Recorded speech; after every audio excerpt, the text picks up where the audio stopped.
آج بھی بہت سے ایسے لوگ ہیں جو T V, fridge, washing machine نہیں خریدتے. آپ کو پتا ہے کیوں؟ میں بتاتی ہوں. وہ اپنے بیٹوں کی شادی کا انتظار کرتے ہیں. جہیز ایک ایسی وبا ہے جس نے ساری دنیا کو اپنے گھیرے میں لے رکھا ہے.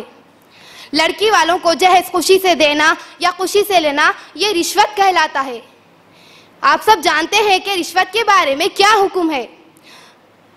حدیث ہے کہ الراشی والمرتشی فی نار جہنم. رشوت لینے والا اور رشوت دینے والا دونوں جہنمی ہے. لڑکے والے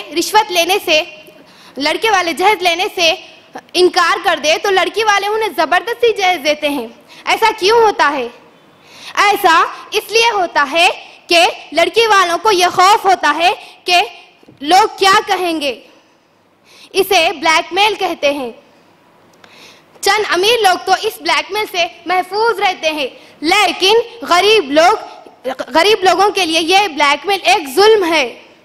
جہیز ایک بھیک ہے، لیکن مانگنے والے عام بھکاریوں کی طرح حقیر نہیں ہوتے، بلکہ وہ ایک معزز قابل احترام بھکاری ہوتے ہیں جو جہیز نہیں مانگتے، اپنے معزز مہمانوں کے لیے کھانا مانگتے ہیں.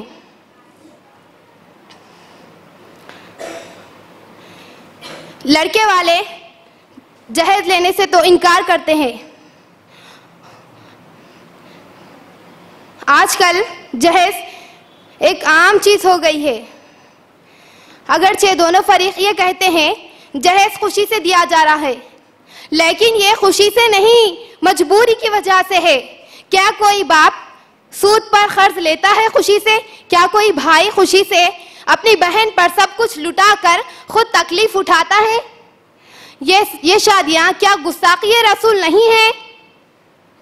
اس پوری تقریر کا خلاصہ یہی ہے کہ ہم جب تک ایسی شادیوں کا انویٹیشن کارڈ واپس نہیں کریں گے تب تک ہم اس کا بائیکاٹ نہیں کر سکیں گے.